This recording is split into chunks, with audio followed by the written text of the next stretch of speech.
sport that we're kind of working on this month involves rolling, like you do it in bowling or in bocce ball.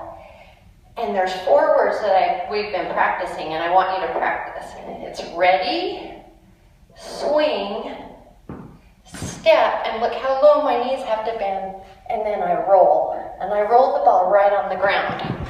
So those are the 4 words. Let's do it together. Ready, swing, step, roll. I'm not doing my ball yet. I'm going to set my ball down because you might not have a ball. Let's practice without a ball. Ready, swing, step, bend down low, and roll right on the ground.